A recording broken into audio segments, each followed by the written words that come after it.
Kita mulai baca firman Tuhan, satu orang kebagian 3 ayat. Ya, jadi saya berdasarkan di monitor saya, Ibu Lumongga pertama, 3 ayat. Yesaya pasal 1 ayat 1 sampai 3. Silakan Bu Lumongga. Nubuat tentang Yehuda dan Yerusalem. Penglihatan Yesaya bin Amos tentang Yehuda dan Yerusalem yang telah dilihatnya pada zaman Uzia, Yotam, Ahaz, dan Hizkia, raja-raja Yehuda. Dakwaan terhadap Israel. Dengarlah, hai langit, dan pasanglah telinga, hai bumi, sebab Tuhan berfirman, Aku membesarkan anak-anak dan mengasuhnya, tetapi mereka memberontak terhadap aku. Lembu mengetahui pemiliknya, tapi Israel tidak. Keledai mengenal palungan tuanya, tapi umatku tidak. Lanjut, Pak Galen. 3 ayat. Sungguh celaka bangsa yang berdosa, umat yang syarat dengan kesalahan, keturunan orang yang jahat-jahat, orang-orang yang berlaku busuk. Mereka meninggalkan Tuhan, menista yang Maha Kudus Allah Israel, dan berpaling membelakangi Dia. Mengapa kamu mau dipukul lagi, kamu yang semakin murtad? Seluruh kepala sakit dan seluruh hati lemah lesu. Dari telapak kaki sampai kepala tidak ada yang sehat. Bengkak dan bilur serta luka baru, tidak dibersihkan atau dibalut atau dioleskan minyak. Berikutnya, Saudara Idi, 3 ayat. Masih mute. Negerimu menjadi sunyi seperti kota-kotamu habis terbakar. Di depan matamu orang-orang asing memakan hasil dari tanahmu. Sunyi sepi negeri itu seolah-olah ditunggang balikan orang asing. Putri Sion tertinggal sendirian, seperti pondok di kebun anggur, seperti gubuk di kebun mentimun, dan seperti kota yang terkepung. Seandainya Tuhan semesta alam tidak meninggalkan pada kita sedikit orang yang terlepas, kita sudah menjadi seperti Sodom dan sama seperti Gomora. Berikutnya Pamela, 3 ayat. Setelah Pamela nanti Eli ya. Ayat 10. Dengarlah firman Tuhan, hai pemimpin-pemimpin manusia Sodom. Perhatikanlah pengajaran Allah kita, hai rakyat manusia Gomora. Untuk apa itu korbanmu yang banyak-banyak, firman Tuhan, aku sudah jemu akan korban-korban bakaran berupa domba jantan, dan akan lemak dari anak lembu gemukan, darah lembu jantan dan domba-domba, dan kambing jantan tidak kusukai. Apabila kamu datang untuk menghadap di hadiratku, siapakah yang menuntut itu daripadamu? Bahwa kamu menginjak-injak pelataran bumi bait suciku. Ya, Eli. Jangan lagi membawa persembahan yang sia-sia. Persembahan dupa adalah hal yang menjijikan bagiku. Perayaan bulan baru dan sabat atau pertemuan-pertemuan aku tidak tahan melihat perkumpulan raya disertai kejahatan. Perayaan bulan baru dan hari-hari rayamu, aku benci. Semua itu menjadi beban bagiku. Aku sudah lelah menanggungnya. Ketika kamu menadahkan tanganmu, aku akan menutup mataku terhadap kamu. Bahkan sekalipun kamu berkali-kali berdoa, aku tidak akan mendengarkannya, sebab tanganmu penuh dengan darah. Ya, berikutnya Bu Nevi, 3 ayat. Basuhlah, bersihkanlah dirimu, jauhkanlah perbuatan-perbuatanmu yang jahat dari depan mataku. Berhentilah berbuat jahat, belajarlah berbuat baik. Usahakanlah keadilan, kendalikanlah orang kejam, belalah hak anak-anak yatim, perjuangkanlah para janda-janda. Marilah, baiklah Berikutnya, kita berperkara, 1 ayat lagi. firman Tuhan. Sekalipun dosamu merah seperti kermisi, akan menjadi putih seperti salju. Sekalipun berwarna merah seperti kain kesumba, akan menjadi putih seperti bulu domba. Ya, berikutnya Bella, 3 ayat. Setelah Bella nanti Yunita. Jika kamu menurut dan mau mendengar, maka kamu akan memakan hasil baik dari negeri itu. Tetapi jika kamu melawan dan memberontak, maka kamu akan dimakan oleh pedang. Sungguh Tuhan yang mengucapkannya. Bagaimana ini? Kota yang dahulu setia sekarang sudah menjadi sundal. Tadinya penuh keadilan dan di situ selalu diam kebenaran, tapi sekarang penuh pembunuh. Pelakmu murni lagi, dan arakmu bercampur air. Para pemimpinmu ada yang memberontak dan bersekongkol dengan pencuri semuanya suka menerima suap dan mengejar sogok. Mereka tidak membela hak anak-anak yatim, dan perkara janda-janda tidak sampai kepada mereka. Sebab itu demikianlah firman Tuhan, Tuhan semesta alam, yang maha kuat pelindung Israel. Aku akan melampiaskan dendamku kepada para lawanku, dan melakukan pembalasan kepada para musuhku.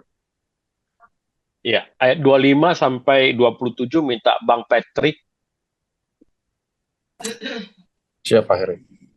Iya, silakan Bang. Aku akan bertindak terhadap engkau, aku akan memurnikan perakmu dengan garam soda, dan akan menyingkirkan segala timah daripadanya. Aku akan mengembalikan para hakimmu seperti dahulu, dan para penasihatmu seperti semula. Sesudah itu engkau akan disebutkan kota keadilan, kota yang setia. Sion akan kubebaskan dengan penghakiman yang adil, dan orang-orangnya yang bertobat akan kubebaskan dengan tindakan yang benar. Yang berikutnya, Pak Yandoko, 3 ayat Pak.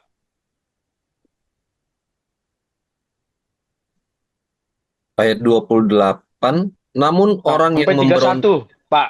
Maaf. Selesaikan ya, saja sampai 31, Pak. 4 ayat. baik Pak. Ya, Namun daripada, orang yang ya. memberontak dan orang berdosa akan dihancurkan bersama. Orang yang meninggalkan Tuhan akan habis lenyap. Sungguh kamu akan mendapat malu karena pohon-pohon tarbantin yang kamu dambakan, dan kamu akan mendapat cela karena taman-taman yang kamu pilih. Sebab kamu akan seperti pohon tarbantin yang daunnya layu, dan seperti taman tanpa air. Yang kuat menjadi seperti rumput kering, pekerjaannya menjadi seperti bunga api. Keduanya akan terbakar bersama, dan tidak ada yang dapat memadamkannya. Ya.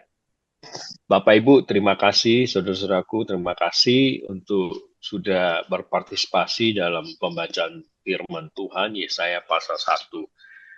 Ini Jumat pertama di dalam PA kita di tahun 2025.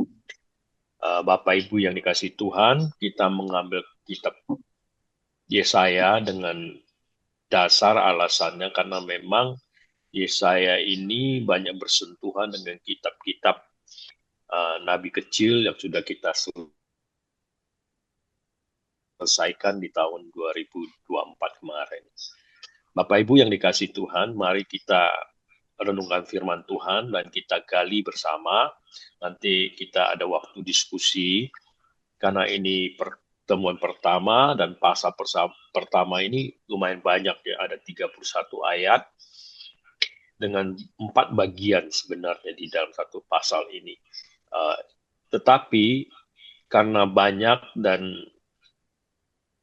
pendahuluan, jadi Pak Pendeta nanti narasumber kita, saya akan kasih tambahan ekstra waktu ya. Jadi supaya cukup waktu nanti di dalam pemaparan dari narasumber kita Bapak Gelen Marpaung.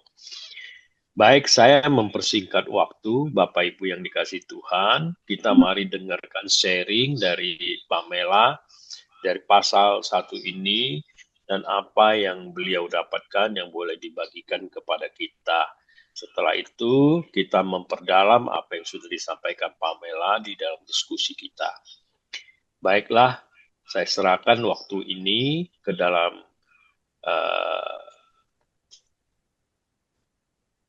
Pamela ya, Saudara Pamela, untuk sharing firman Tuhan. Silakan Pamela. Baik, Pak. Terima kasih. Baik, saya akan share screen dulu.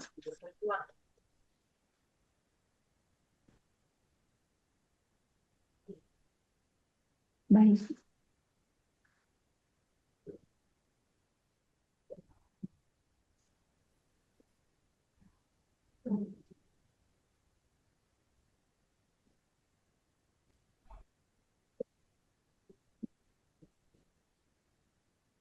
Apakah oke, baik. Baik, terima kasih untuk kesempatan yang sudah diberikan kepada saya. Apa yang saya dapatkan dari pembacaan PA kita pada malam hari ini dari Yesaya pasal 1 ayat yang pertama sampai yang ke-31. Di situ saya memberikan dari teks gitu ya, dari teks yang sudah kita baca, sebenarnya ada empat perikop gitu, tapi hanya ada tiga yang saya tulis di layar gitu ya. Yang pertama itu ada pengaduan tentang bangsa yang tidak setia, kemudian yang kedua bertobat lebih baik daripada mempersembahkan korban, dan yang ketiga itu hukuman atas Yerusalem. Nah, ini ada masing-masing pembagian ayat-ayatnya. Nah, lanjut. Nah, garis besar kitab Yesaya ini sangat banyak gitu ya, membahas tentang bagian yang pertama itu di sana menjelaskan bahwa adanya pembahasan tentang sejarah gitu, sejarah dari bangsa Israel gitu ya. Itu yang akan kita bahas pada malam hari ini bersama-sama. Nah, kemudian banyak sekali gitu ya yang dijelaskan gitu dari kitab Yesaya ini, di mana di situ ada tentang berbagai nubuat Yesaya yang mula-mula. Nanti Bapak Ibu Saudara sekalian boleh lihat di pasal yang sudah tertera di layar gitu. Kemudian ada berbicara tentang hari Tuhan, hukuman terhadap Yehuda dan Yerusalem, nubuat-nubuat tentang hukuman dan kemuliaan. Demikian juga ada perumpamaan tentang hukuman dan pembuangan Yehuda gitu ya. Kemudian adanya berbicara tentang penyucian dan pengudusan yang disampaikan oleh Yesaya gitu ya. Kemudian berbagai nubuat yang mula-mula tentang Mesias, tanda Immanuel. Nah, ini ada bagian-bagiannya lagi seperti itu. Ada tanda Immanuel, bahkan berbagai lambang tentang pelepasan oleh Mesias, berbagai nubuat tentang hukuman terhadap Israel, dan kerajaan utara dan Asyur. Nah, Mesias dari keturunan Daud dan kerajaannya. Nah, itu sudah jelas gitu ya, maksudnya di penjelasannya di ayat-ayat yang ada di layar. Dan kemudian masih dilanjutkan dengan garis besar kitab Yesaya ini juga dari kitab Yesaya ini juga menuliskan tentang hukuman terhadap bangsa-bangsa. Nah, di sana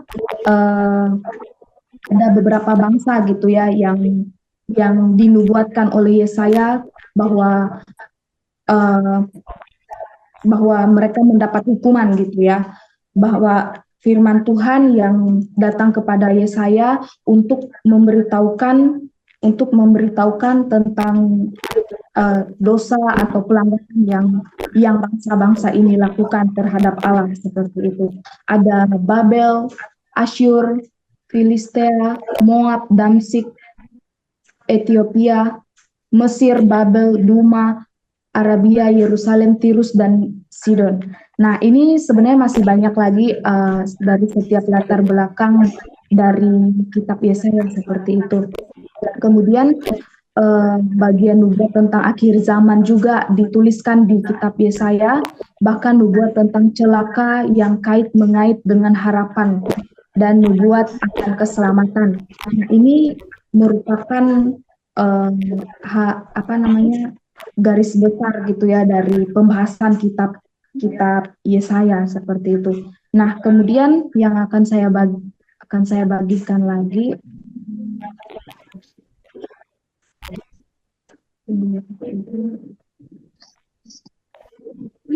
Nah, ketika saya menggali gitu ya dari Yesaya-nya. Nah, kita masuk dari secara pribadi Yesaya gitu ya. Yesaya itu nama Yesaya itu disebutkan sebanyak 53 kali dalam kitab gitu. Nah, itu ketika dahulu gitu ya. Nah, kemudian Yesaya itu dipanggil Tuhan pada tahun 740 sebelum Masehi. Nah, kemudian dari arti nama Yesaya ini juga diambil dari bahasa Ibrani gitu ya, yaitu Yeshayahu yang artinya Yahweh gitu ya. Tapi ini yang memberikan arti penyelamat atau keselamatan. Nah, ini adalah arti dari nama Yesaya itu sendiri. Nah, jadi bagian dari kitab Yesaya dari pasal 1 sampai pasal 39 ini itu membicarakan tentang sejarah gitu ya, sejarah bagaimana Israel gitu ya. Nah, jadi ada dua bagian istilahnya seperti itu. Nah, kemudian di bagian yang kedua itu pasal 40 sampai dengan 66 itu berbicara tentang janji Tuhan gitu ya, janji Tuhan bahkan adanya sang juru selamat gitu, yaitu Mesias gitu ya. Nah, kemudian Yesaya ini dikenal sebagai nabi. Nah, yang pertama itu nabi yang berpengaruh dari segala nabi. Nah maksudnya ini bisa nanti dilihat ya Bapak Ibu Saudara sekalian, boleh lihat dari Yesaya pasal 7 ayat yang ke-14, kemudian pasal 11 ayat 1 sampai yang ke-5. Nah, kenapa dia dikatakan sebagai nabi yang berpengaruh dari segala nabi? Nah, karena kalau kita melihat bahwa Yesaya ini adalah seorang nabi yang benar-benar memiliki sikap yang baik gitu, yang isinya jujur gitu ya, dan menitik beratkan kepercayaannya itu, istilahnya tuh memberikan seluruh kepercayaannya itu kepada Allah gitu, sekalipun dalam keadaan sukar gitu, sekalipun dalam keadaan yang tidak baik seperti itu. Nah, kemudian juga banyak menubuatkan tentang Mesias seperti yang saya katakan tadi, bahwa dia yang saya katakan lah gitu, dia ini adalah seorang nabi yang sangat luar biasa gitu dan spesial gitulah, bahwa dia menubuatkan kedatangan sang juru selamat bagi dunia gitu ya. Nah, kemudian Yesaya juga hidup sejaman dengan Hosea dan Mika ya. Nah, karena kalau yang saya gali gitu ya, dari kedua hal ini, kenapa Yesaya dikatakan hidup sejaman dengan Hosea dan Mika, karena ini sama-sama memberitakan gitu bahwa Yerusalem dan Bait Allah itu akan dihancurkan gitu dalam Mika pasal 3 ayat 12. Nah, itu yang saya dapatkan.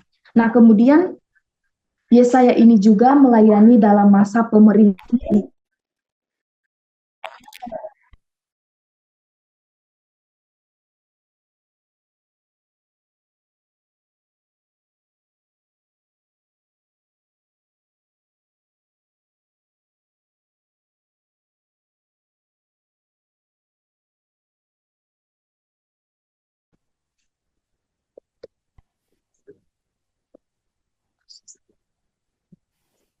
Maaf Bapak Ibu, terputus.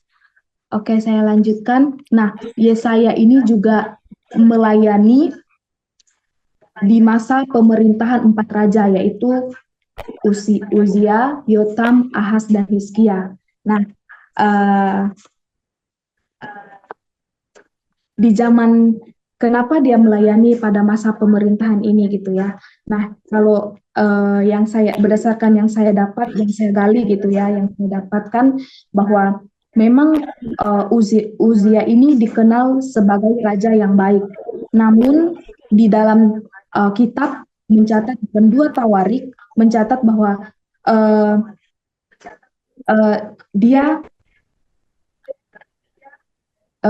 mengalami kesombongan gitu. Nah, terjadi karena dia merasa dirinya itu lebih, kan pada zaman itu gitu ya, yang harus mempersembahkan korban bakaran itu kan memang melalui para imam gitu, tetapi dia berjalan, maksudnya dia sendiri yang masuk di situ gitu, tanpa menghiraukan apa yang sudah, isinya peraturan yang sudah teratur seperti itu.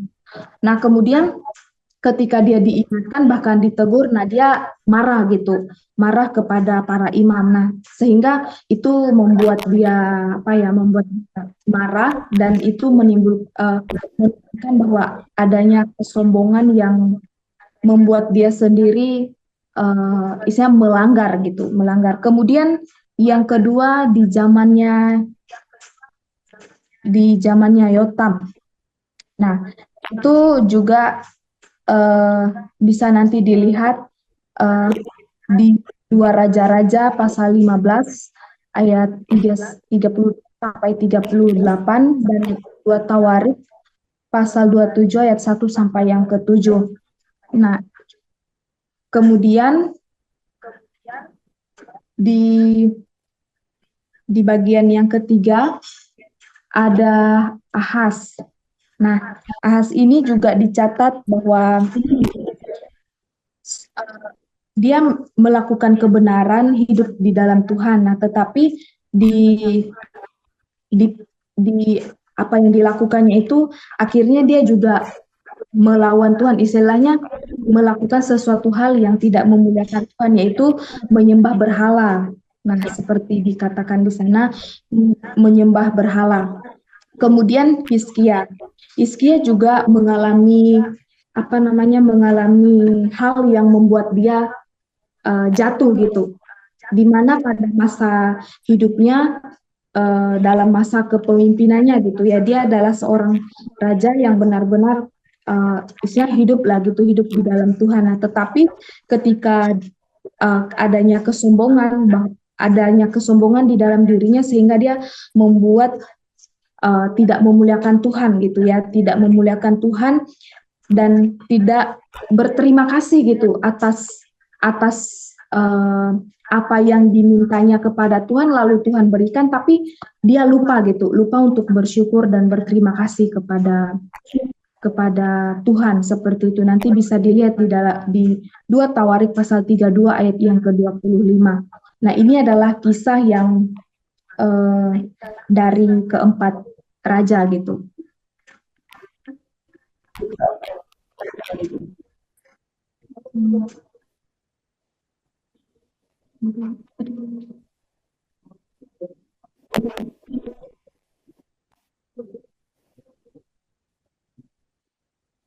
Nah, ini tadi dari bagian yang bagian yang ketiga, yang rikop yang saya bacakan di awal tadi, bahwa umat Israel itu dikatakan bahwa pengenalan akan umat Allah itu sangat berbeda gitu, dibandingkan istilahnya gitu ya, dibandingkan dengan binatang-binatang terhadap pemiliknya gitu. Bahkan ketidaktaatan Israel itu membuat mereka tidak mengenal Allah. Nah, itu sangat sangat mengerikan lah gitu ya, karena di mana tadi Allah sudah menjaga, menuntun mereka, tapi mereka tidak mengenal Allah. Nah, jadi ketidaktaatan membuat bangsa ini tidak mengenal Allah, kemudian tidak bersyukur dan tidak berterima kasih gitu ya, dan umat Israel tidak setia sehingga meninggalkan Tuhan. Makanya ada kata ketidaktaatan yang terjadi dalam bangsa Israel gitu. Kemudian bertobat lebih baik daripada mempersembahkan korban, dari Yesaya pasal 10 sampai ayat 10 maaf, ini salah tulis, sampai ayat yang ke-20. Nah, ini firman Tuhan juga datang kepada para pemimpin-pemimpin, bahwa apa yang percuma gitu ya, persembahan-persembahan yang mereka persembahkan namun tidak memuliakan Tuhan. Artinya ya sama aja gitu, kalau misalnya mereka mempersembahkan banyak korban tapi ketika hati mereka tidak tertuju kepada Tuhan, maka ya persembahan yang mereka persembahkan itu ya tidak disukai Allah, bahkan tidak memuliakan Allah seperti itu, bahkan tidak menyenangkan hatinya gitu. Bahkan dikatakan di sana bahwa apa yang mereka lakukan itu membuat Allah itu jijik, membuat Allah itu tidak suka, istilahnya seperti itu, dan memalingkan mukanya. Artinya ya tidak menghiraukan apa yang orang-orang Israel itu persembahkan kepada Allah gitu. Sekalipun juga mereka berdoa kepada Allah, maka ya Tuhan tidak akan melihat mereka, karena saking hal yang mereka lakukan ini tidak mengindahkan atau tidak memuliakan Tuhan seperti itu. Nah, kemudian yang ketiga, hukuman atas Yerusalem. Nah, ini yang sangat mengerikan lah gitu ya, hukuman atas Yerusalem, setia namun menjadi sundal. Nah, ini sangat suatu perkataan yang istilahnya yang sangat kasar gitu ya, yang tidak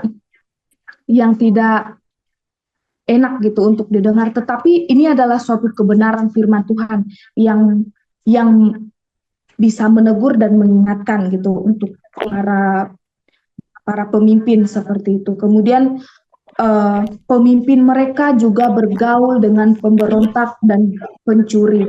Ini sikap yang sangat bertentangan seperti itu. Kemudian para pemimpinnya juga suka menerima suap dan mengejar sogok. Itu juga di ayat yang ke-23.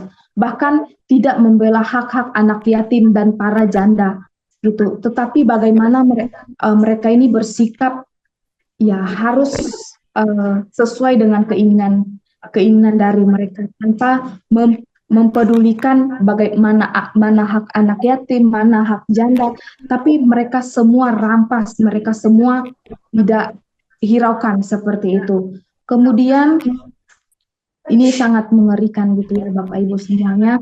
Kemudian apa yang perlu kita renungkan, yang kita pelajari pada pasal pertama ini, bahwa taat kepada Allah membawa pengenalan akan Allah. Nah, itu ketika kita memberikan hidup kita sepenuhnya kepada Allah. Berbeda dengan apa yang sudah kita baca dari firman Tuhan tadi.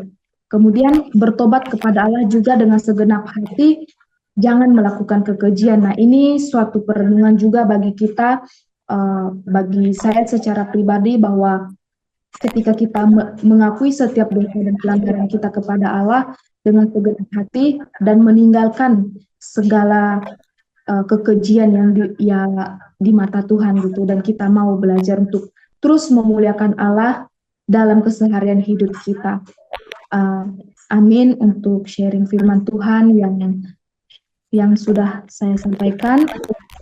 Saya kembalikan kepada moderator.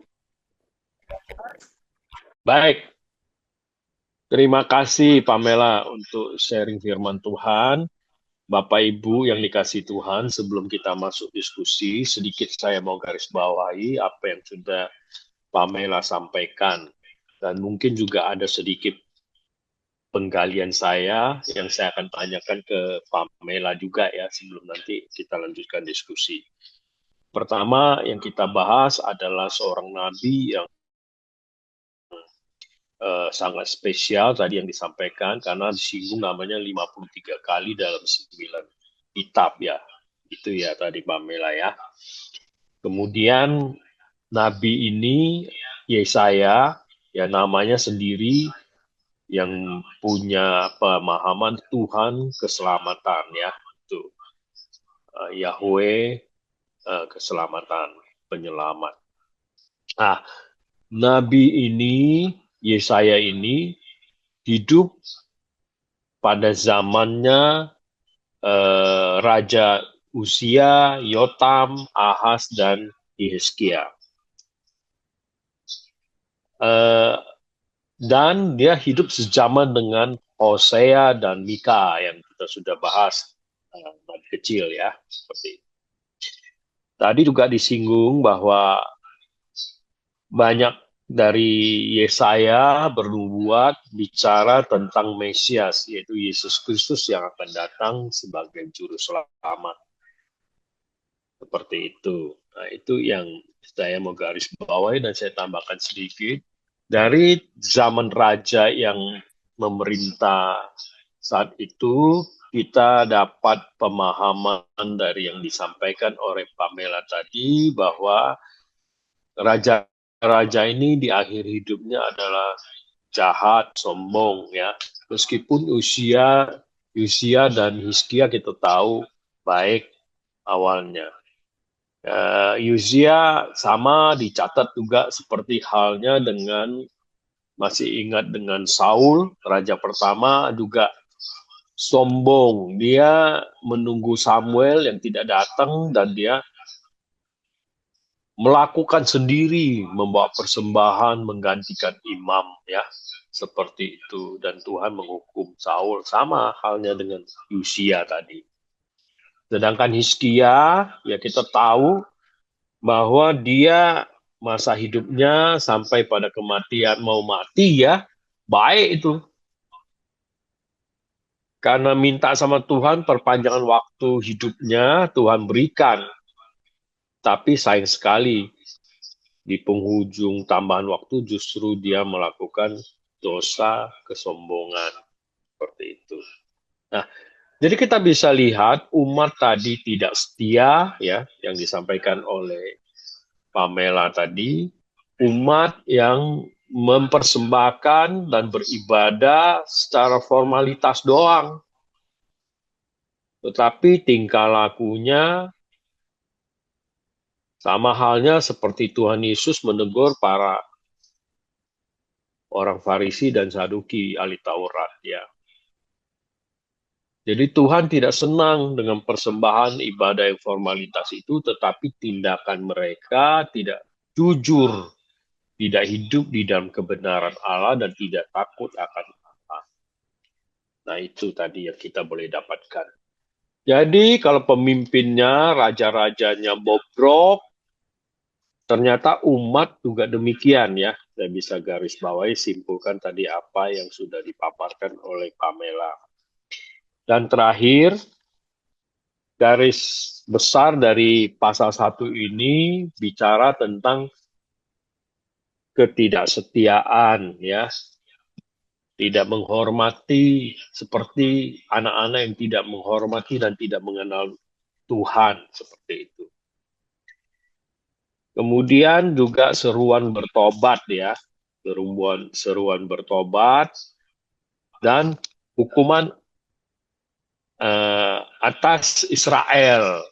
Nah, saya tambahkan sedikit, di poin keempat ini bukan hanya Israel, tetapi juga bangsa-bangsa lain.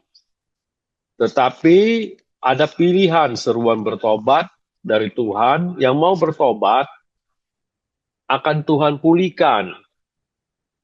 Tetapi bagi yang tidak mau bertobat, Tuhan akan hancurkan. Itu. Nah, pembelajaran yang boleh kita dapatkan adalah kita harus hidup, yang dari Pamela tadi, ya. Kita harus hidup jujur, taat, ya, kepada Tuhan.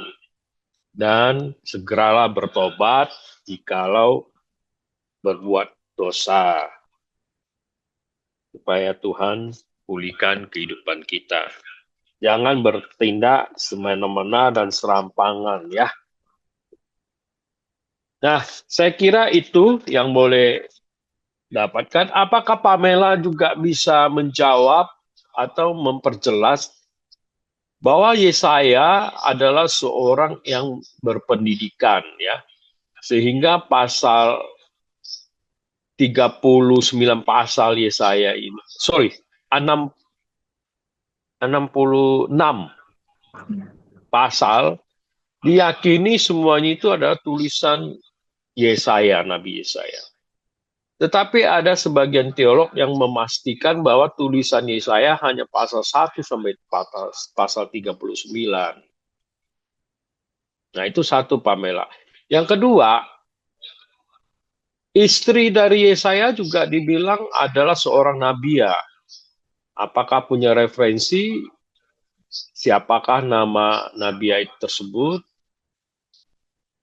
Nah, itu saja, Pamela. Kalau bisa, silakan lengkapi. Kalau enggak, nanti Pak Pendeta atau teman-teman, Bapak Ibu yang ada di malam ini di Zoom bisa menjawab.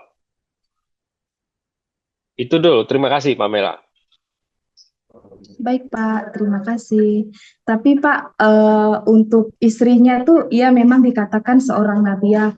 Nah tapi untuk istrinya itu saya belum terlalu ini sih ya Pak, maksudnya belum terlalu ke sana gitu Pak. Jadi ya. Oke, nggak apa-apa, Pamela. Nanti mungkin dibantu sama Bapak Ibu semua yang di Zoom ini ya. Mau lengkapi, silakan. Atau nanti terakhir Pak Pendeta. Ada lagi Pamela yang mau disampaikan? Tambahkan? Lanjut aja dulu Pak. Oke. Yang sehubungan dengan pasal 40 sampai 66 itu ada komentar?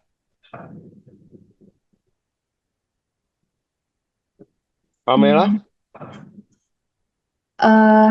Kalau ini sih Pak, yang pasal 40 sampai pasal 66 itu memang dicatat dari pembagian dari sejarah yang saya dapatkan gitulah Pak di Sabda gitu, bahwa itu memang berbicara tentang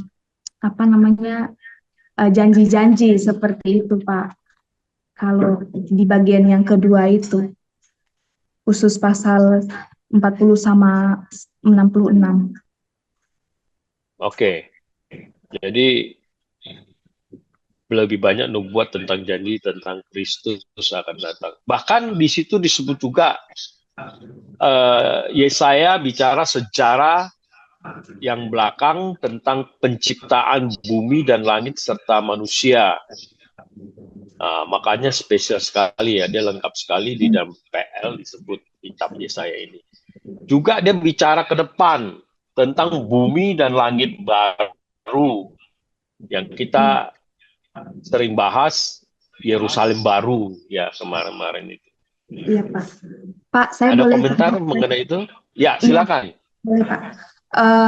Dari ini juga Pak, dari kitab Yesaya dari pasal yang pertama sampai 39 ini juga sebuah kayak gambaran perjanjian lama gitu Pak. Perjanjian lama kan sampai pasal maksudnya hanya 39 kitab. Nah, jadi ini kayak gambaran gitu Pak dari kitab Yesaya dari pasal pertama sampai 39 ini itu kalau saya lihat ini kayak rangkuman dari perjanjian lama dari Kejadian sampai Maleaki seperti itu Pak.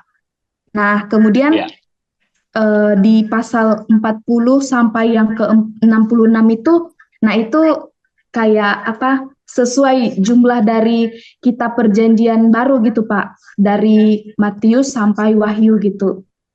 Itu sih Pak tambahan dari saya. Ya, memang ada beberapa teolog menafsirkan seperti itu.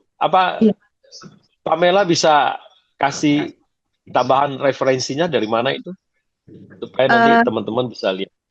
Bisa dilihat di Sabda, Pak. Ya. Iya. Saya belajarnya di bagian juga mananya di Sabdanya? Di itunya Pak, di tafsirannya Pak.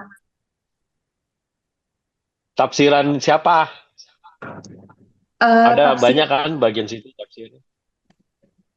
Dia sih biasanya kan saya dapat di Matthew Henry gitu kan Pak, tapi itu kayak secara garis besar gitu Pak, maksudnya nggak ada yang penulisnya gitu, jadi kayak langsung gitu. Baik. Nanti Bapak Ibu bisa lihat di Matthew Henry atau di bagian catatan kaki dari Sabda ya. Di situ ada keterangan-keterangan dari situ. Baik, sekarang kita buka forum ini untuk teman-teman mau diskusi, mau tanya atau mau sharing. Silakan. Waktu ke depan sekarang jam 19.48. Nanti saya stop di 20.15. Saya kasih tambahan waktu 15 menit sama Pak Jalan ya. Harusnya kan stopnya 20.25. Jadi saya stop di 20.10 lah. Ya. Baik, silakan. Yang mau tanya, mau diskusikan, mau ngangkat topik, silakan.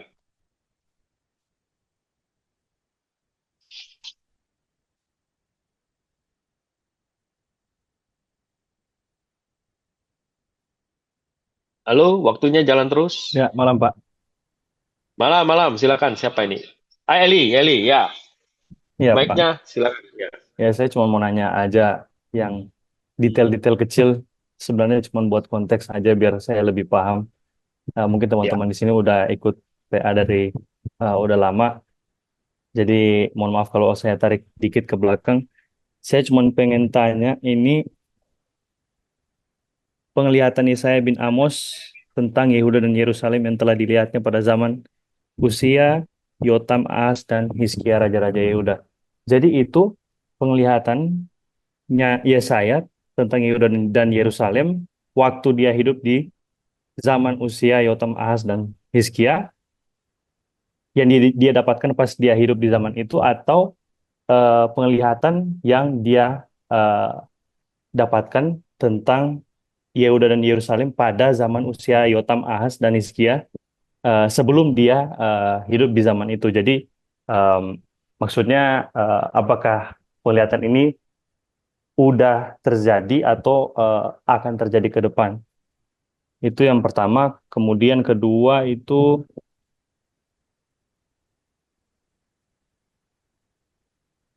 tentang firman Tuhan. Jadi ya saya juga kan di sini bilang sungguh Tuhan yang mengucapkannya. Eh, saya cuma mau tanya apakah kan ini saya banyak bilang kalau yang dia kutip ini adalah perkataan Tuhan. Nah, apakah itu sudah pernah difirmankan sebelumnya, atau misalnya sudah pernah ditulis di kitab-kitab sebelumnya, atau eh, baru disampaikan oleh Tuhan lewat Yesaya gitu. Itu aja dulu Pak. Baik, terima kasih Eli. Siapa saja boleh jawab. Pamela atau Bapak Ibu semua. Pertanyaannya pertama, saya ulangi ya, biar jelas. Apakah penglihatan dari Yesaya itu pada zaman 4 raja tersebut, Usia, ya, Yotam, Ahaz, dan Hizkia, itu sudah terjadi atau belum? Seperti itu ya? Ya, begitu Pak. Ya. Yang kedua, Yesaya menyampaikan firman Tuhan yang diterima dari Tuhan, itu original dia sampaikan saat dia terima dari Tuhan, atau ada juga kutipan dari orang lain di kitab lain, gitu ya kira-kira?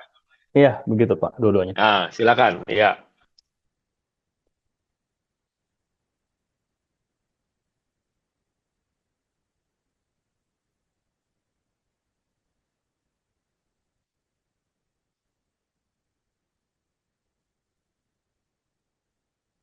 Silakan yang mau jawab.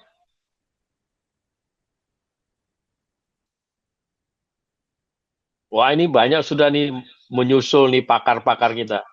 Ada Pak Saud, ada Pedatua David, ya.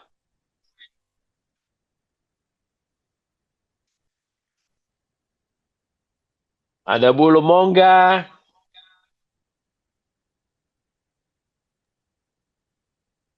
Silakan Coba Bu, jawab kalau mau ya jawab. Pak Heri ya. Ya, silakan Bu Lumongga. Kan tadi udah diterangkan oleh Ibu Fitriana bahwa Yesaya ini melayani pada zaman raja-raja tersebut, Uzia, Yotam, Ahaz, dan Hizkia. Jadi penglihatan ini dia terima pada masa itu, pada masa dia melayani di raja-raja tersebut. Dan penglihatan itu ya belum terjadi, kan hukuman terhadap Israel belum pada Yehuda kan belum terjadi. Itu yang dinubuatkan. Yang sepengetahuan saya ya begitu. Kalau pasal 1 sampai 6 ini dari buku saya lihat itu dia melayani pada masa Uzia dan Yotam. Pasal yang di pasal 7 sampai 39 itu di zaman Ahaz dan Hizkia, sedangkan 40 sampai 66 itu Hizkia sampai akhir hidupnya. Sebetulnya Yesaya masih hidup sampai penggantinya Hizkia, yaitu Menashe, karena dia kemudian meninggal karena dibunuh atas perintah Menashe. Jadi nubuatan itu dilihat pada masa-masa itu, dan itu belum terjadi. Makanya dikatakan dinubuatkan, nubuat tentang Yehuda dan Yerusalem. Kalau nubuat ya belum terjadi pada waktu itu, pada waktu Yesaya melihatnya. Barangkali ada lagi yang mau saya share dengan Pamela. Tadi dikatakan pasal dari Yesaya ini agak unik. Ada 66 pasal, jumlahnya persis seperti Alkitab kita. Jadi memang ada yang menyebutnya sebagai miniatur Alkitab. 66 pasal, pasal 1 sampai 39, tadi Ibu Fitriana juga sudah menjelaskan. Kemudian 40 sampai 66 itu 27 pasal, jadi seluruhnya 66. Ada sedikit kemiripan di pasal kalau perjanjian baru itu dimulai dengan Yohanes Pembaptis. Pasal 40 itu Yesaya menubuatkan Yohanes Pembaptis. Dan kalau kita baca di PB, Yohanes Pembaptis sendiri mengatakan bahwa dia adalah ini dari nubuatan Yesaya.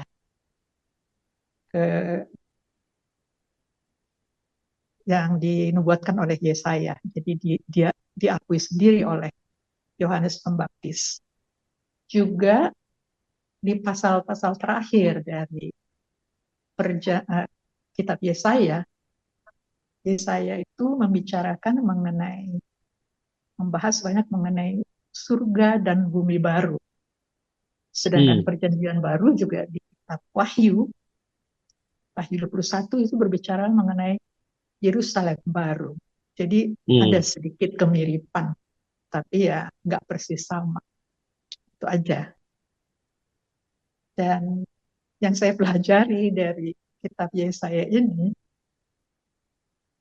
kalau kita melakukan sesuatu yang nggak benar, yang tidak taat kepada firman Tuhan, maka kita itu adalah lebih tolol daripada lembu dan keledai.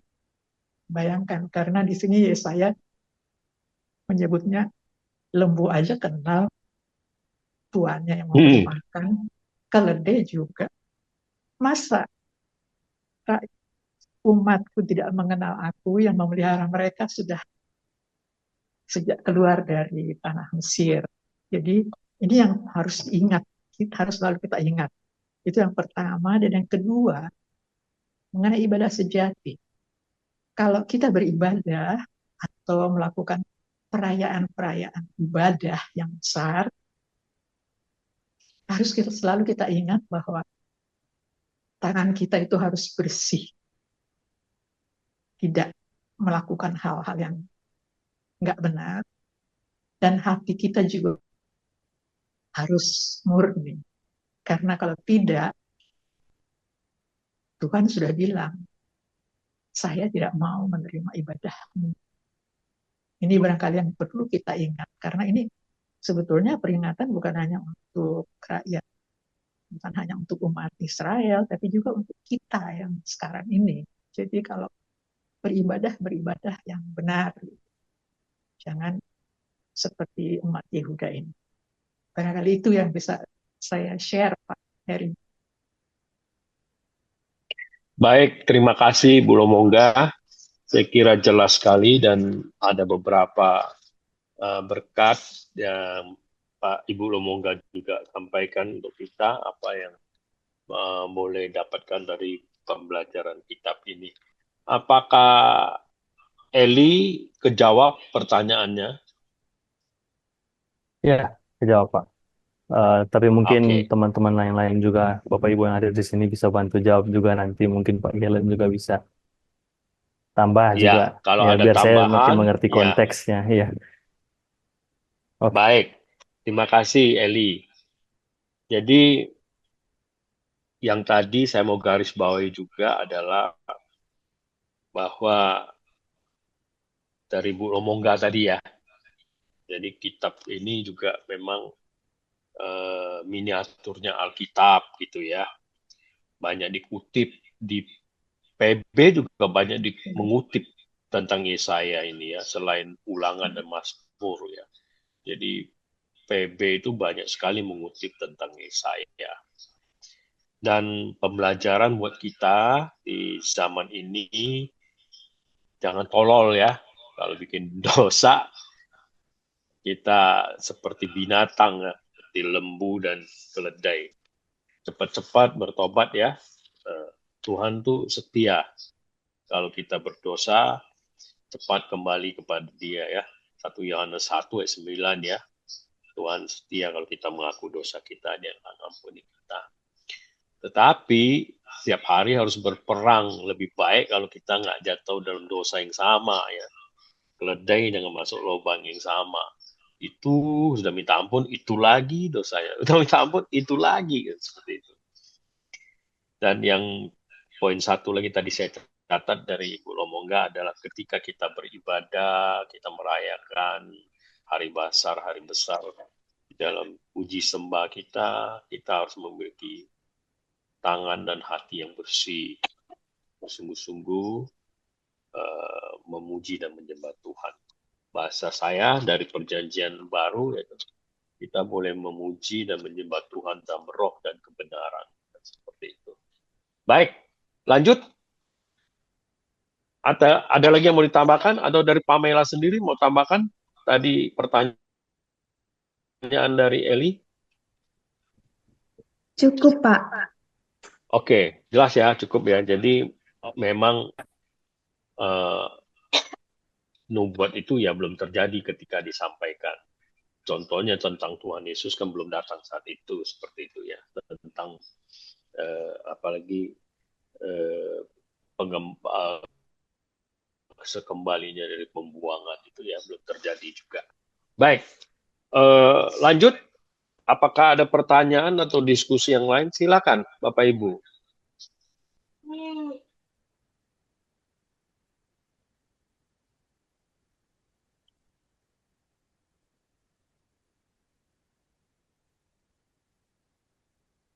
Ayo, Penatua David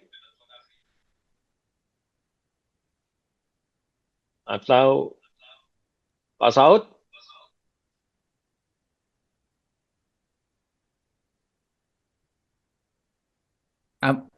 Apakah masih ada yang lain gitu? Silakan Pak Saud, jangan tunggu yang lain nanti keburu mepet habis waktunya. Silakan aja Pak Saud. Oke, kalau dapat izin dari moderator ya, Pak Heri, terima kasih. Selamat malam semua teman-teman. Ya, sama-sama.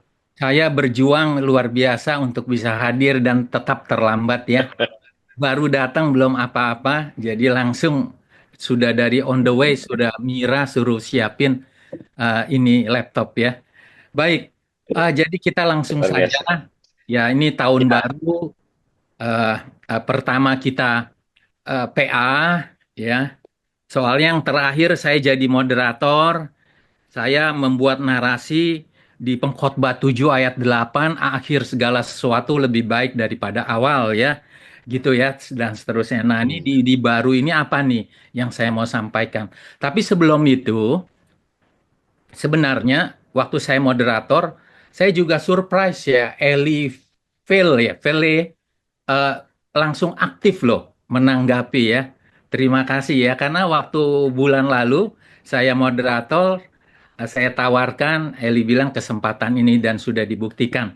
Dan mungkin kalau saudara Eli dengar waktu itu saya dengan jelas memberikan timeline masa pelayanan waktu itu Mika ya. Itu sebenarnya sama empat nabi itu termasuk Yesaya ya. Jadi sama masa rajanya sama. Jadi Yesaya sebenarnya apakah masih mengalami waktu dihancurkan bait Allah oleh Nebukadnezar? Tidak, karena menurut ahli sejarah 100 tahun setelah kematian Yesaya maka itu terjadi berarti 586 bait Allah itu dihancurkan, dibuang juga. eh, Berarti 486 kematiannya Yesaya. Jadi tidak mengalami masa di Yerusalem ya. pembuangan. Ya, Bapak Ibu, eh, saya ingin menyampaikan sesuatu bahwa sifat dari eh, apa namanya kitab Yesaya ini juga dua sifat ya, profetik dan apokaliptik juga yang kita dapati. Ya, saya mulainya narasi berani begini. Tadi apalagi disinggung paralelisme eh, identik yang saya sudah sampaikan sebenarnya dengan contoh Yesaya 1 ayat 2 ini ya, paralelisme identik atau paralelisme sinonim. Nah, itulah lembu mengenal pemiliknya, tetapi Israel tidak. Keledai mengenal palungan yang disediakan tuannya, tetapi umatku tidak memahaminya. Nah, kita juga, saya langsung, kita di tahun baru ini membuat satu resolusi, ya berani untuk menerima, berani untuk mendengar satu doktrin pengajaran yang memang jelas-jelas akan memberikan wawasan atau insight yang baik gitu ya. Kalau saya analogikan ya mata air ya mata air keluar dan sumbernya dekat itu akan terlihat ya airnya itu jernih dan murni. Tetapi kalau mata air, aliran mata air itu makin menjauh, ya, kemudian juga di sekitarnya, di lingkungannya terjadi ada pabrik limbah apapun, maka itu akan menjadi keruh, ya, dan kemurniannya rasanya juga sudah tidak murni lagi. Nah, ini satu gambaran memang banyak ya pengajaran ya doktrin-doktrin yang memang akhirnya ya memang manusia berusaha untuk membuat ya bahan-bahan dari kimia ataupun filter atau apa untuk memurnikan itu ajaran dengan usahanya. Namun tetap ada efeknya gitu loh ya. Kimia akan tidak menyehatkan, demikian juga ajaran atau doktrin. Ya, jadi kita memang harus benar-benar memahami ini nih. Ini kaitannya dengan Yesaya 1 ayat 2 ini, begitu ya. Oke, saya langsung ke topiknya. Jadi penggambaran dari Yesaya 1 sebenarnya sampai 39 ini mengandung ada dua ya. Ini gambaran juga yang sebelumnya terjadi pada manusia pertama, Adam ya. Ketika di Kejadian 2 ayat 16-17 dikatakan, semua pohon ini kamu boleh makan. Tetapi pohon yang pengetahuan yang baik dan yang jahat jangan engkau makan. Kalau engkau makan mati, maka yang terjadi kematian. Namun herannya ya, karena cinta kasih Tuhan luar biasa, maka ada pengharapan, yaitu di Kejadian 3 ayat 15. Loh, kok kematian sebagai hukuman, tapi ada pengharapan, ada kehidupan. Ini absolutely paradoks yang terjadi. Dan ini Tuhan tidak berubah untuk hal yang ini. Dan di kitab Yesaya sangat-sangat terang benderang menggambarkan absolutely paradoks. Karena pemimpin Israel sudah memberontak kepada Tuhan, mengingkari perjanjiannya, ya, kemudian dengan menyembah ilah-ilah Allah lain dan juga memberikan satu kepada rakyat ketidakadilan. Kalau kita baca di Mika ya ada 3 hal ya, ketaatan ya, ketidakadilan, kemudian kerendahan hati. Nah ini jadi Yesaya dengan jelas mengatakan kamu akan dihukum. Bahkan kalau kita baca terus, itu ada 2 bangsa yang dipakai, yaitu Asyur dan Babel. Ini terjadi seperti Mika, karena Mika menurut tafsiran adalah murid dari Yesaya. Gitu ya. Nah, jadi di sini jelas-jelas juga absolutely paradok, penghukuman ya dan pengharapan akan kalau kita terusi lagi sampai akhir, tunas Daud ini raja di atas segala raja ini, tapi kita terlalu jauh di situ ya. Yang saya mau bahas adalah paradoks ini. Berarti di Firdaus terjadi paradoks, di sini terjadi paradoks ya. Ini karena apa? Karena cinta kasih Tuhan. Jadi cinta kasih Tuhan, kasih dan keadilan itu paradoks. Seperti yang saya bilang, konsep keadilan ya, bahwa kesalahan itu ya harus diampuni gitu ya. Harus gitu. Sebesar apapun.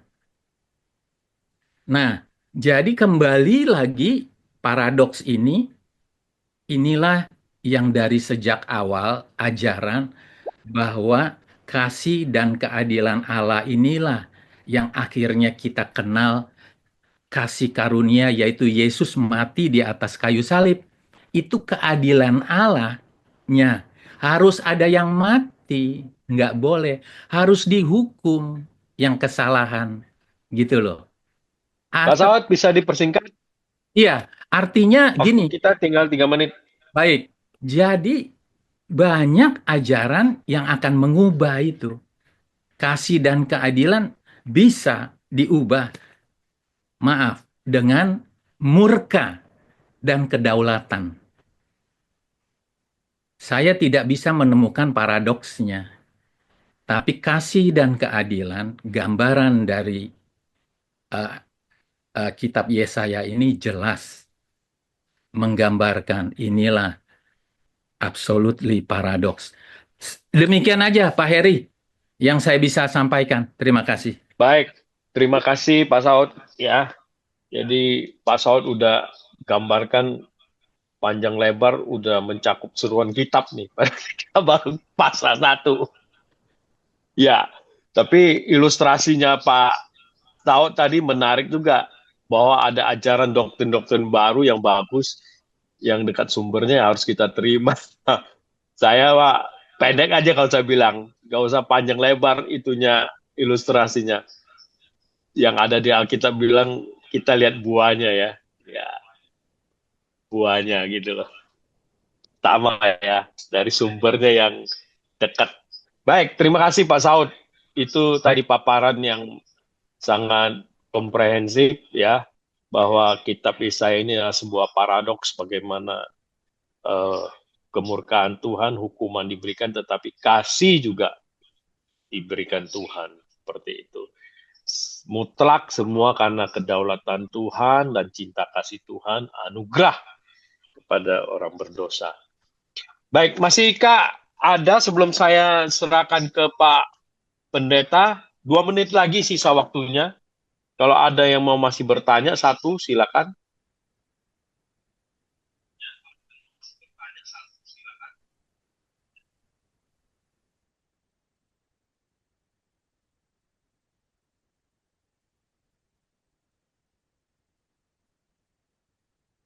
Oke, kalau nggak ada, saya akan serahkan ke Pak Galen, karena bahannya lumayan banyak.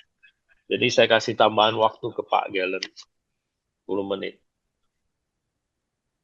Baik, kalau tidak ada, silakan Pak Galen.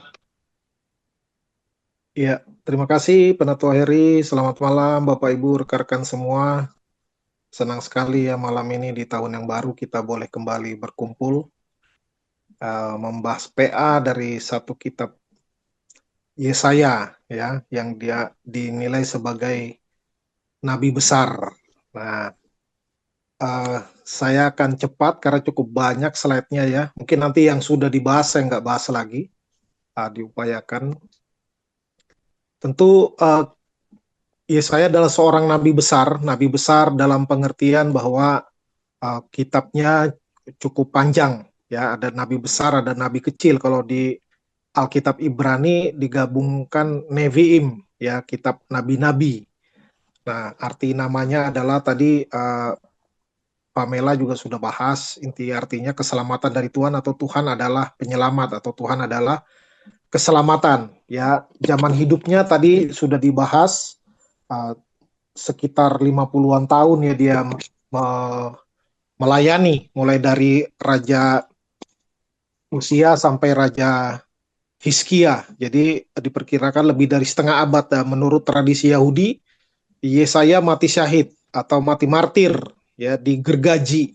Ya, tidak dicatat di Alkitab, tapi di tradisi Yahudi dicatat oleh Raja Manasye atau oleh suruhan Raja Manasye, anak dari Raja Hizkia. Nah, ini nggak ditulis juga, hanya sampai di Hizkia. Tapi sebenarnya setelah Hizkia, anaknya Hizkia lah, Raja Manasye, yang membunuh seorang Nabi Yesaya.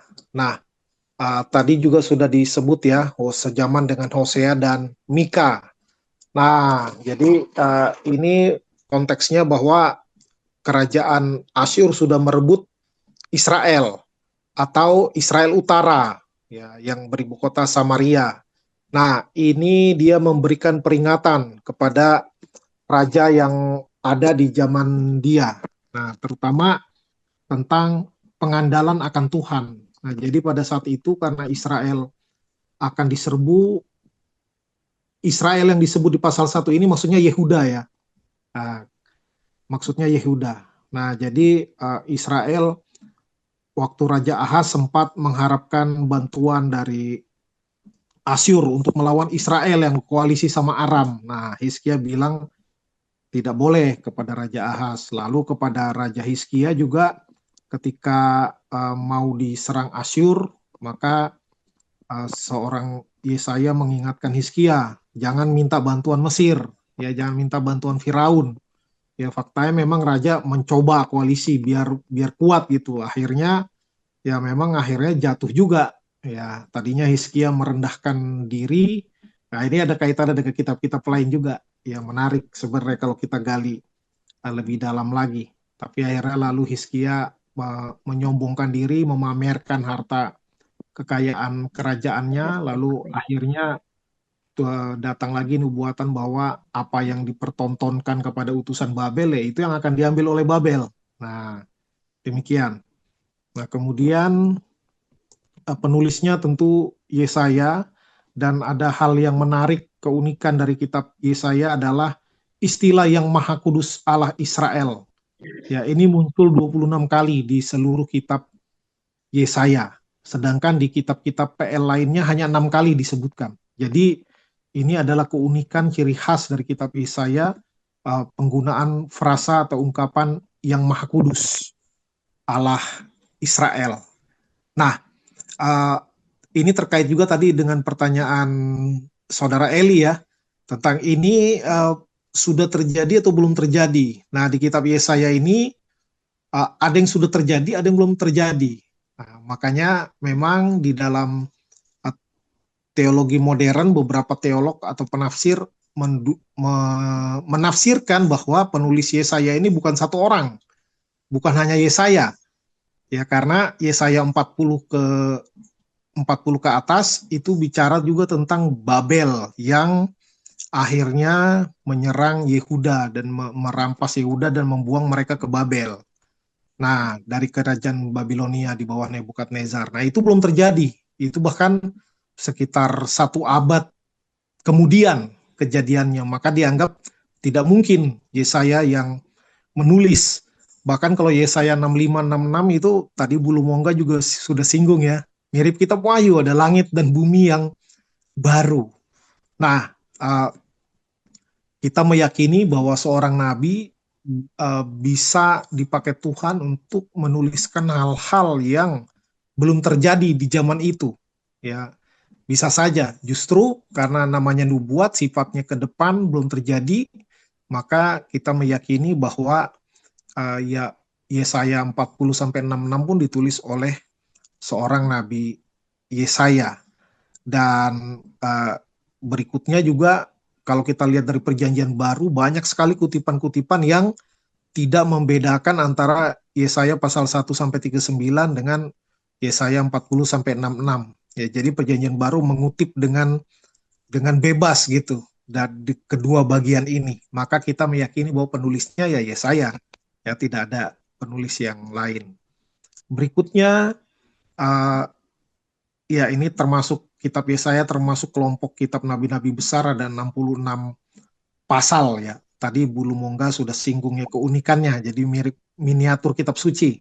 39 kitab PL, 27 kitab PB. Nah, kalau pembagian struktur kitab Yesaya saat pas 39 pasal pertama, yaitu membahas tentang penghakiman atas Israel, Yehuda, dan bangsa-bangsa lain. Lalu 40-55, yang 40-66 dibagi dua lagi. 40-55 nubuat penghiburan, terutama tentang pembebasan dari pembuangan di Babel.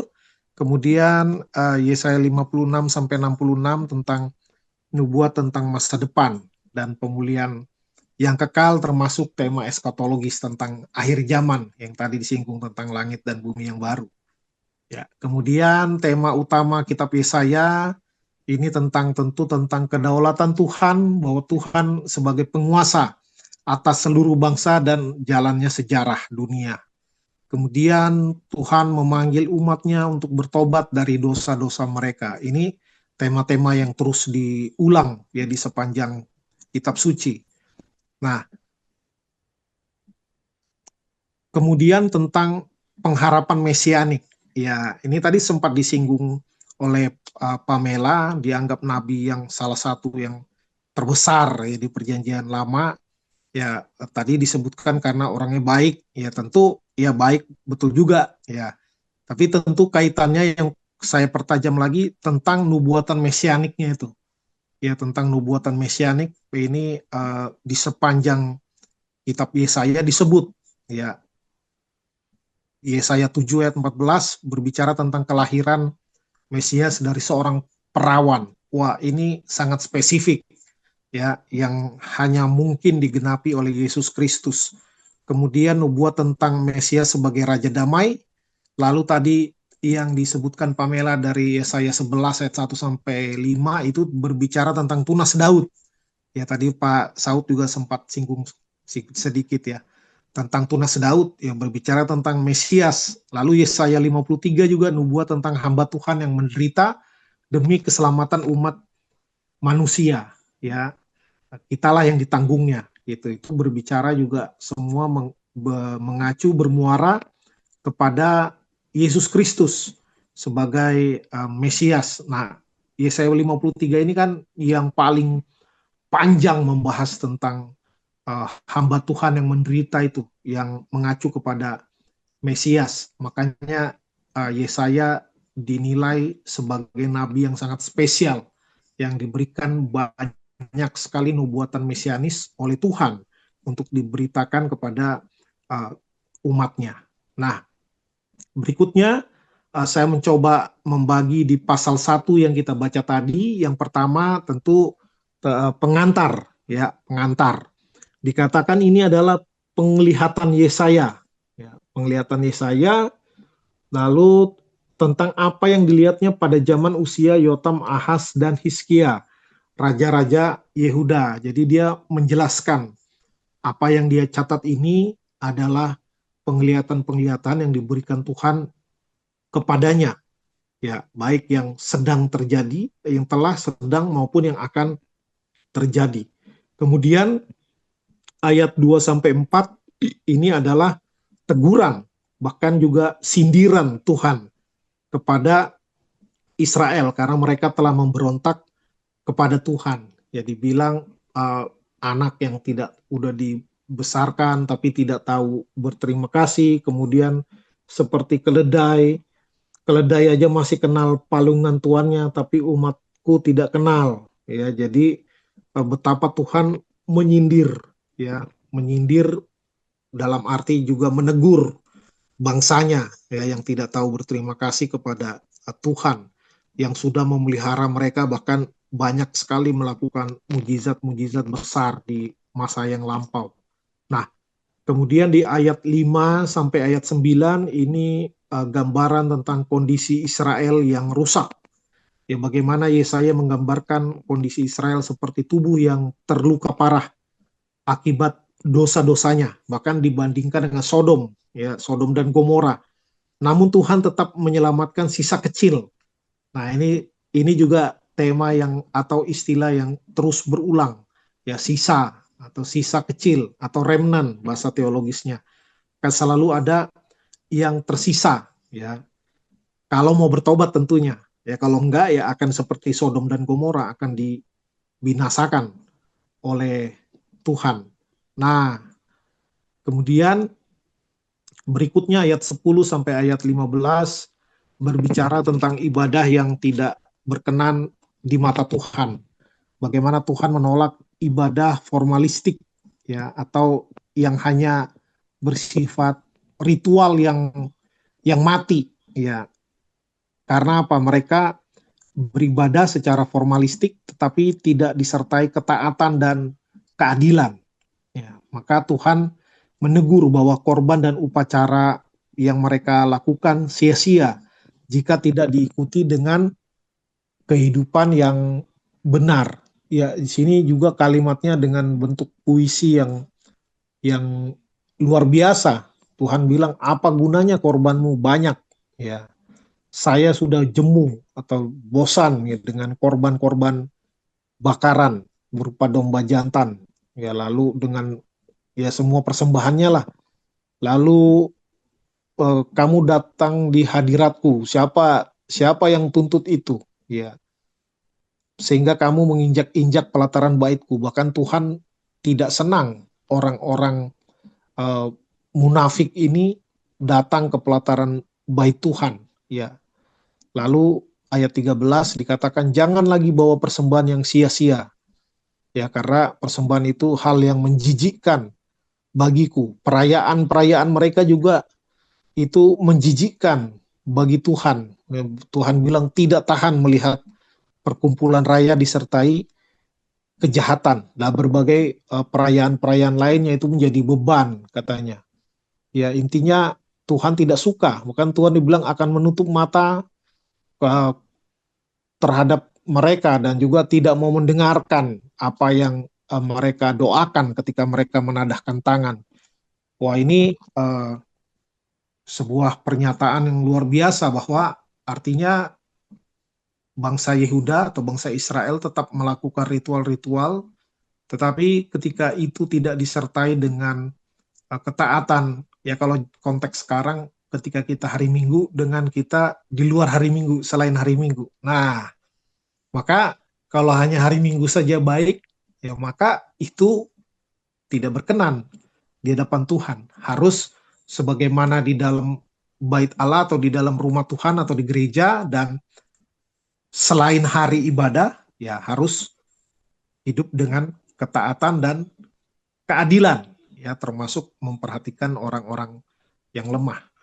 Kemudian, nah, ketika Tuhan menegur, ketika Tuhan marah, selalu ada panggilan untuk bertobat. Ya, ini tadi yang Pak Saud juga mengatakan sebuah hal yang absolutely paradoks. Ya, selalu ada panggilan untuk bertobat. Ya, ketika Tuhan marah bukan cuma marah-marah istilahnya ya. Tuhan menyatakan murkanya karena Dia Allah yang kudus. Allah yang kudus tentu tidak bisa mentolerir dosa. Ya, tetapi ketika Tuhan murka, selalu ada panggilan pertobatan. Ini dikatakan, basuhlah, bersihkanlah dirimu, jauhkanlah perbuatan-perbuatanmu yang jahat dari depan mataku. Berhentilah berbuat jahat, belajarlah berbuat baik. Usahakanlah keadilan. Kendalikanlah orang kejam, belalah hak anak-anak yatim, perjuangkanlah perkara janda-janda. Nah, jadi bagaimana ini suatu ritual harus juga bersifat spiritual dan sosial. Ya, sebuah kesalehan spiritual juga harus berimbang dengan kesalehan sosial, mewujudkan keadilan, mewujudkan kesejahteraan. Itu juga panggilan ya kepada umat Tuhan.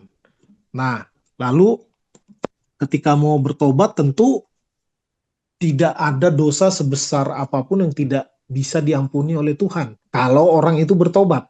Nah, ya di ayat 18 dibilang, marilah kita berperkara, firman Tuhan, sekalipun dosamu merah seperti kirmizi, akan menjadi putih seperti salju. Sekalipun berwarna merah seperti kesumba, akan menjadi putih seperti bulu domba. Nah, ini janji Tuhan, karena itu yang dibilang kirmizi, lalu kain kesumba itu adalah warna yang termasuk paling merah di zaman itu. Ya. Tetapi betapapun dosanya merah pekat, akan bisa dibersihkan putih seperti salju atau putih seperti bulu domba. Tuhan tetap memberikan, menyediakan pengampunan ya kalau orang mau bertobat. Makanya dilanjutkan ayat 19 dibilang, jika kamu mau taat, kamu akan memakan hasil baik dari negeri ini. Nah, itu janji. Lalu tentu ada warning, ayat 20. Jika kamu melawan dan memberontak, kamu akan dimakan oleh pedang. Nah, ini selalu ada pengampunan, tetapi juga ada ancaman penghukuman. Ya. Kemudian di ayat 21 sampai 31 tentu ini ancaman hukuman bagi yang tidak bertobat. Ya, jadi Yesaya menggambarkan kota Yerusalem yang dulunya setia sebagai pelacur yang tidak setia. Nah, ini menarik ya, dia juga hidup sejaman dengan Hosea. Lalu Hosea yang jadi alat peraga Tuhan. Ya, Hosea disuruh menikahi pelacur untuk pelacur yang tidak setia lagi, berkali-kali mengkhianati Hosea sebagai suami, sebagai gambaran bahwa Israel yang juga berkali-kali mengkhianati Tuhan. Ya, pelacur rohani, jadi pelacur rohani. Nah, Tuhan mengancam akan menghakimi umat yang durhaka, tetapi juga berjanji memulihkan mereka yang bertobat. Nah, jadi selalu ada gitu ya, selalu ada janji, tapi juga ada ancaman. Ada berita penghukuman, tetapi juga selalu ada berita anugerah pengampunan. Nah, itu. Nah, pelajaran apa yang bisa kita tarik dari pasal 1 dan termasuk dari pengantar kitab Yesaya ini? Tentu yang pertama tadi adalah Allah yang kudus, yang maha kudus, Allah Israel. Ya, 26 kali disebut di kitab Yesaya ini.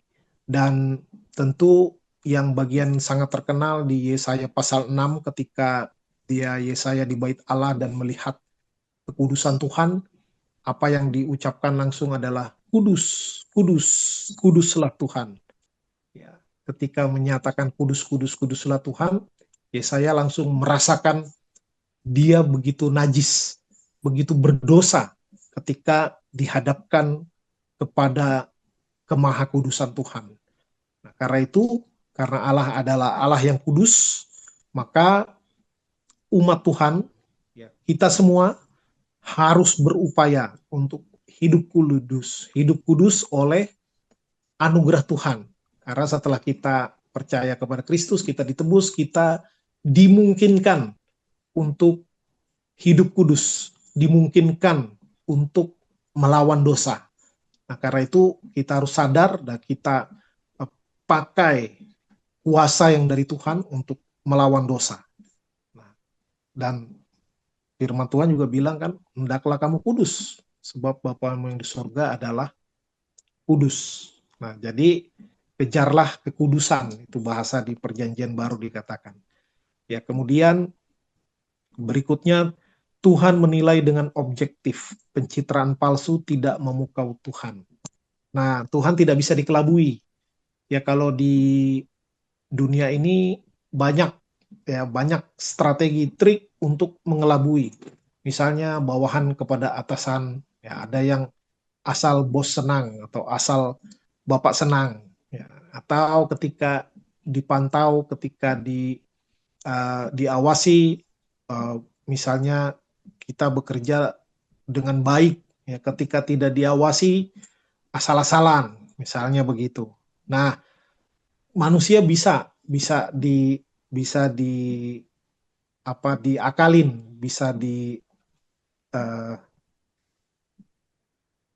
bisa terpukau, ya, dengan kepalsuan, tetapi Tuhan tidak bisa. Tuhan sangat objektif. Bahkan Israel ini kan umat pilihannya sendiri. Ya, tapi Tuhan menggambarkan mereka sebagai umat yang tidak tahu berterima kasih, bahkan mereka memberikan persembahan, mereka melakukan ritual formalistik, mereka memberikan korban, mereka merayakan hari-hari raya, ya, hari-hari raya yang memang juga disuruh untuk dilakukan, tetapi ketika mereka melakukan ritual keagamaan tanpa mereka melakukan tindakan-tindakan keseharian yang mencerminkan kasih Tuhan, yang mewujudkan keadilan sosial, ya, kalau itu tidak dilakukan, ya Tuhan juga enek, ya, dibilang aku jijik bahasanya.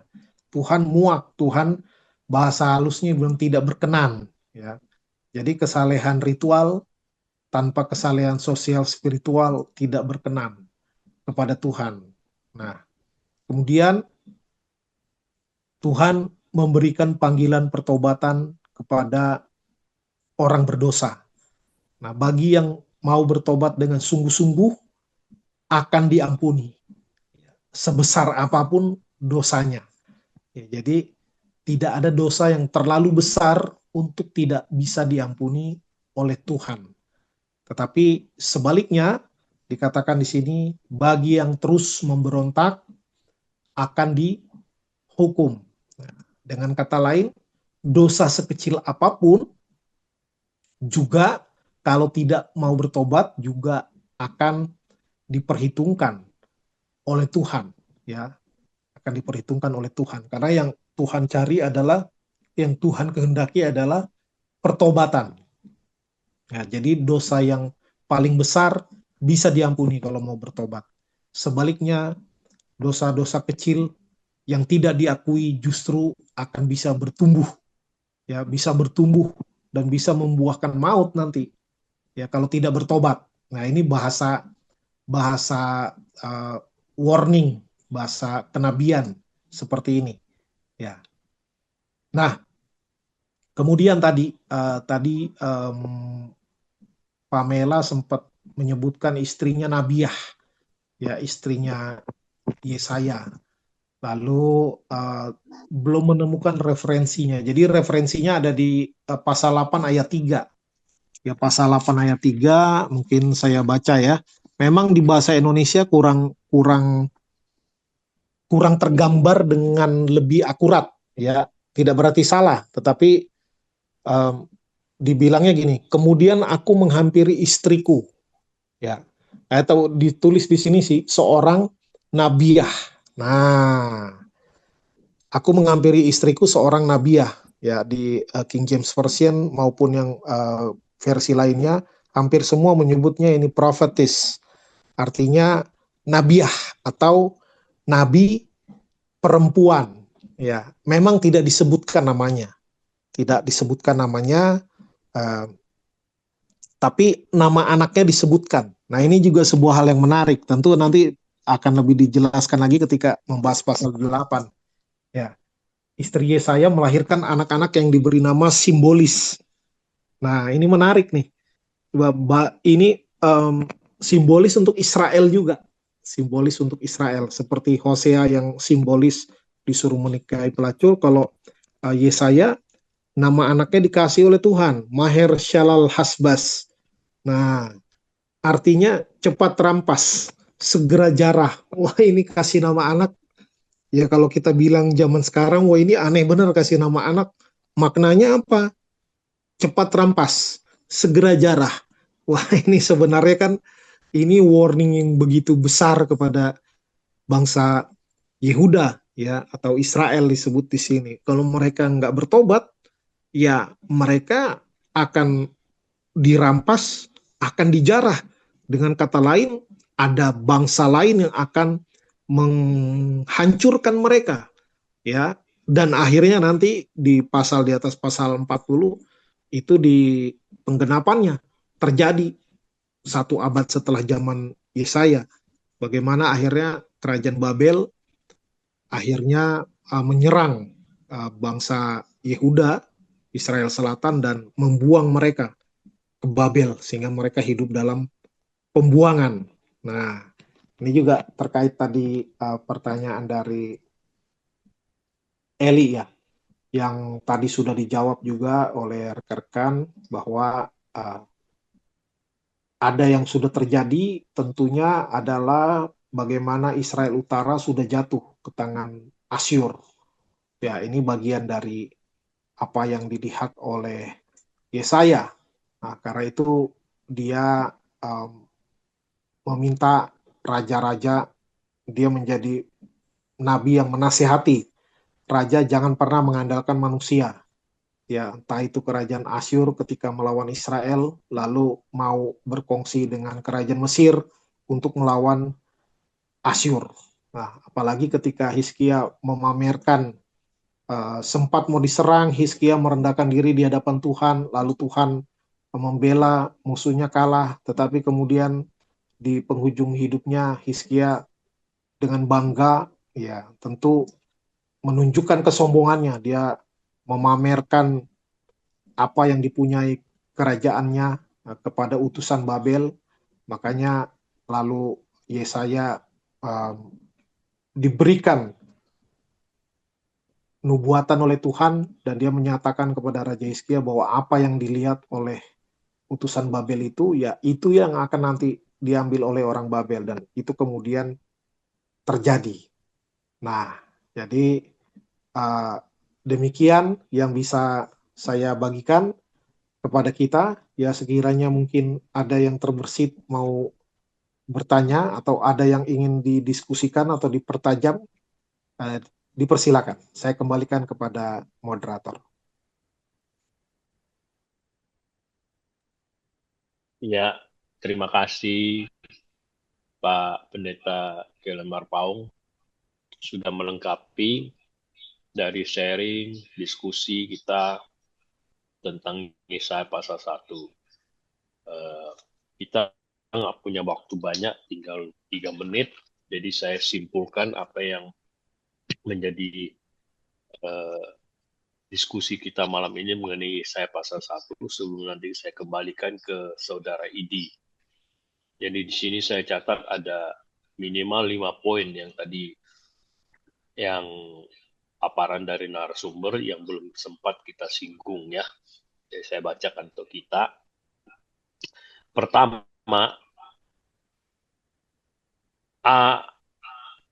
Ahaz ditegur oleh Yesaya biarlah ini juga menjadi pembelajaran buat kita untuk senantiasa mengandalkan Tuhan, ya, tidak mengandalkan sekutu manusia. Yang kedua, Yesaya paling banyak di dalam Perjanjian Lama menyatakan tentang tabiat, keagungan, kekudusan Tuhan.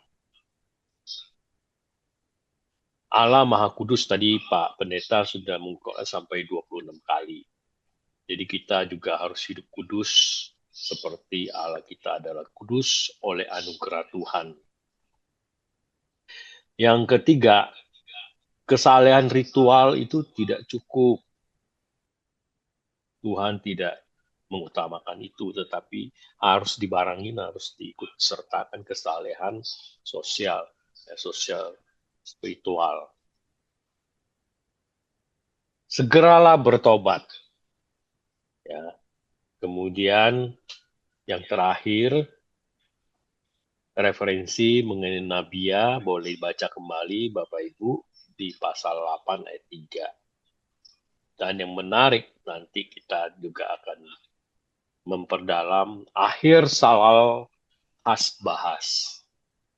Segera rampas, cepat, segera jarah. Ya, itu sekian Bapak Ibu. Kiranya Tuhan memberkati kita semua.